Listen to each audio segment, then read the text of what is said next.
नमस्कार फ्रेंड्स, कैसे हैं आप लोग। आई होप कि आप लोग अच्छे होंगे। एक वीडियो और लेकर आज मैं फिर से मिलने आ गई हूँ जस्ट एक दिन पहले क्रिसमस के।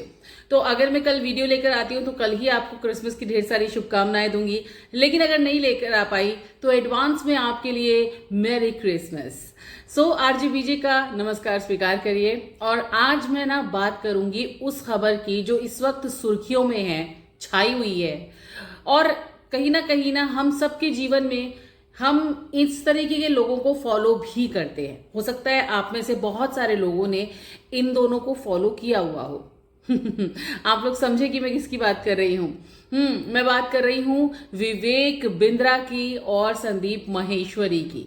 इन दिनों दोनों का झगड़ा इंटरनेट पर अच्छी खासी सुर्खियां बटोर रहा है। आप सबको पता है कि ये दोनों के दोनों मोटिवेशनल स्पीकर हैं, साथ ही साथ यूट्यूबर भी हैं। जहां संदीप माहेश्वरी कुछ पॉजिटिव थॉट्स हमें देते हैं, कुछ अच्छी अच्छी बातें बोलते हैं, वहीं पर विवेक बिंद्रा बिजनेस करने के गुर सिखाते हैं। खैर, एक बार तो मुझे भी विवेक बिंद्रा से मिलने का मौका मिला था, पर वो बात मैं नहीं डिस्कस करूंगी।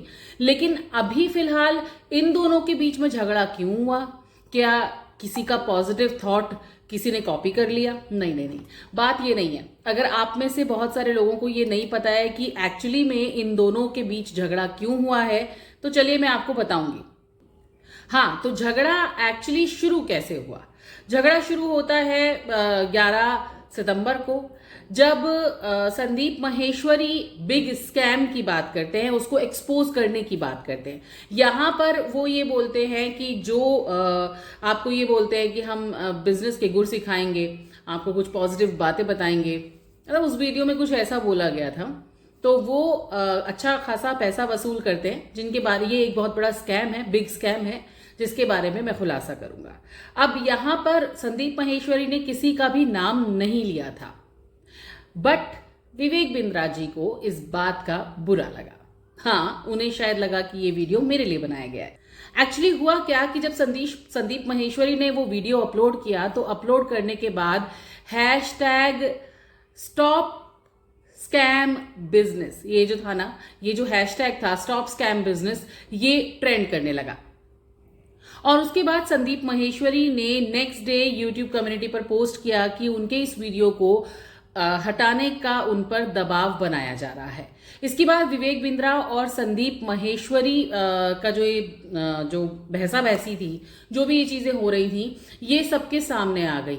संदीप ने दावा किया कि विवेक ने उनके ऊपर लीगल एक्शन की धमकी दी है। संदीप ने यह भी कहा कि वो इन धमकियों से डरने वाले नहीं है, ना ही वो डरेंगे। वहीं पर विवेक बिंद्रा ने भी संदीप माहेश्वरी के ऊपर बहुत सारे आरोप लगाए। लगातार जारी था बयानबाजी का जो दौर था, वो एक दूसरे के ऊपर मतलब एलिगेशंस लगाए जा रहे थे, जो भी किया जा रहा था। तो ये मामला काफी तूल पकड़ रहा था और काफी टाइम से हम लोग इस मामले को देख रहे थे, सुन रहे थे सोशल मीडिया के थ्रू।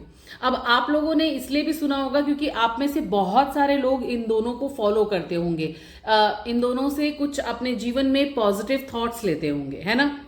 लेकिन जिस इंसान को आप सुनकर अपनी जिंदगी में थोड़ा पॉजिटिव फील करते हैं, थोड़ी अच्छी एनर्जी अपने आसपास फील करते हैं, उसी इंसान के बारे में अगर कुछ ऐसी बात निकलकर सामने आए जो कि बिल्कुल अजीब सी हो, मतलब ऐसा लगे इस तरीके की पॉजिटिव सोचने वाले, और जो हमको बताते हैं कि आप बहुत पॉजिटिव रहिए अपनी लाइफ में, ऐसे करिए वैसे करिए, उनके बारे में अगर अपनी पत्नी को प्रताड़ित करने का जो आरोप है वो आता है और ये भी काफी वायरल हो जाता है, तो थोड़ा अजीब लगता है कि जिस इंसान को हम फॉलो कर रहे थे, ये सोच करके कि ये हमारी लाइफ में हमको आगे बढ़ने का एक पॉजिटिव थॉट देते हैं, और जब इस तरीके की चीजें आती हैं तो थोड़ा अजीब लगता है। लेकिन आप में से बहुत सारे लोगों को मैं यही बोलूंगी कि थोड़ा सा ठहर जाइए। हर कोई इंसान, अब चाहे वो कलाकार हो, चाहे वो मोटिवेशनल स्पीकर हो, चाहे कोई भी हो, XYZ, अपनी पर्सनल लाइफ में वो थोड़ा अलग होते हैं, और जब वो पब्लिकली आते हैं तो वो थोड़ा अपने आप को अलग प्रिटेंड करते हैं, जस्ट लाइक अपने नेता लोग।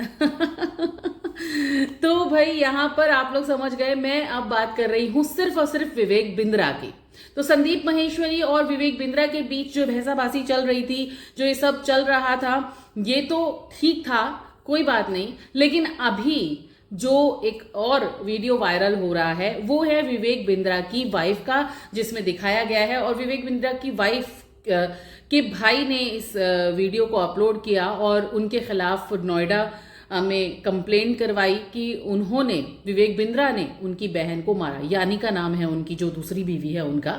दूसरी बीवी इसलिए क्योंकि उनका पहली बीवी से ऑलरेडी झगड़ा चल रहा है। फरीदाबाद में ऑलरेडी एक केस विवेक बिंद्रा के ऊपर दर्ज है, जिसमें कि उनकी पहली वाइफ ने भी दावा किया था कि विवेक जो हैं उनको, मतलब उनको उनसे खतरा है जान का भी, बहुत सारी चीजें, ब्ला ब्ला ब्ला ब्ला ब्ला। तो अभी जस्ट इसी चीज से वो चल रहे थे, मतलब उनके लाइफ में ये सब चीजें चल रही थी और अभी के अभी उनकी वाइफ का भी इस तरीके से एलिगेशन सबके सामने आया सोशल नेटवर्किंग साइट्स के थ्रू। इंटरनेट पर अभी फिलहाल ये जो बात है ये भी काफी ज्यादा वायरल हो रही है और उसमें एक वीडियो में हम लोगों ने देखा भी कि उनकी वाइफ को काफी सारी चोटें आई हैं, उनको अच्छी खासी चोटें लगी हैं, उनको यहाँ आंख के नीचे नील है, हाथ पर कट के निशान हैं। उन्होंने बताया कि उनकी थाई पर भी काफ़ी नील है और उनको विवेक बिंद्रा ने कम से कम भी 30 या 40 टाइम्स सर पर ऐसे थप्पड़ मारा है, जिसकी वजह से उनको काफ़ी ज़्यादा स्वेलिंग है फेस पर भी और सिर में भी, और इसकी वजह से उनको एक कान से सुनाई भी नहीं दे रहा है। तो जब ये सब तरीके की चीजें निकलकर सामने आती हैं, कोई मोटिवेशनल स्पीकर, कोई कोई ऐसे जिसको हम फॉलो करते हैं, जिसको हम एडमायर करते हैं, उसके बारे में जब इस तरीके की चीजें आती हैं तो मन थोड़ा सा व्यथित होता है।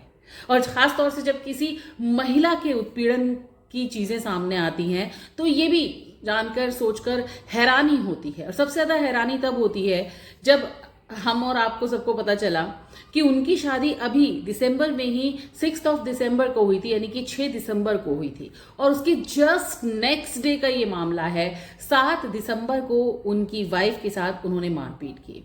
यार कैसी शादी रही होगी, कैसा क्या रहा होगा, क्या सिचुएशंस रही होंगी, हमें कुछ नहीं पता किसी को भी। लेकिन शादी के जस्ट नेक्स्ट डे अपनी वाइफ को इस तरीके से मारना। एक और वीडियो मैंने भी देखा था जिसमें विवेक अपनी वाइफ को अंदर खींचते हुए नजर आ रहे हैं, मतलब उनको अंदर ले जाने की कोशिश कर रहे हैं और वहां पर वो काफी कुछ बोल रही हैं कि जो भी था उस वीडियो में, अगर आप देखेंगे तो आपको पता चलेगा।